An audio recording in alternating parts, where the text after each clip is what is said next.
నుంచి వస్తున్న most awaited project లో డబుల్ ఇస్మార్ట్ ఒకటి. Energetic actor Ram Pothineni, dashing director Puri Jagannadh కాంబోలో ఈ సినిమా వస్తుండగా ఈ ఇద్దరి కలయికలో వచ్చిన ఇస్మార్ట్ శంకర్ కు సీక్వెల్ గా ఈ చిత్రం వస్తోంది.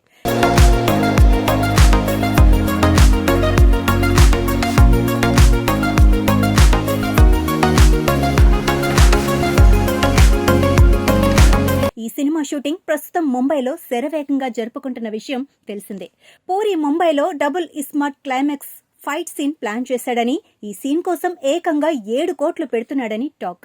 ఇదిలా ఉంటే తాజాగా ఈ మూవీకి సంబంధించి టీజర్ అప్డేట్ ఇచ్చారు మేకర్స్. మే 15న రామ్ పోతినేని బర్త్డే. ఈ సందర్భంగా డబుల్ ఇస్మార్ట్ నుంచి టీజర్ విడుదల చేస్తున్నట్లు చిత్ర బృందం ప్రకటించింది.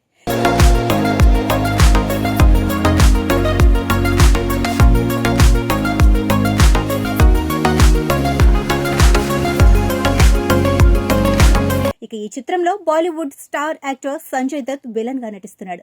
ఫస్ట్ పార్ట్ కు అదిరిపోయే మ్యూజిక్, బ్యాక్గ్రౌండ్ స్కోర్ అందించిన మణిశర్మ సీక్వెల్ కు అదిరిపోయే ఆల్బమ్ రెడీ చేస్తున్నట్లు ఫిలిం నగర్ సర్కిల్లో టాక్. ఈ చిత్రాన్ని ప్రపంచవ్యాప్తంగా జూన్ 14న తెలుగు, తమిళం, హిందీ, కన్నడ, మలయాళ భాషల్లో విడుదల చేస్తున్నారు. పూరి కనెక్ట్ బ్యానర్స్ తెరకెక్కిస్తున్న ఈ మూవీ ఆడియో రైట్స్ ను popular music table Aditya music దక్కించుకుంది.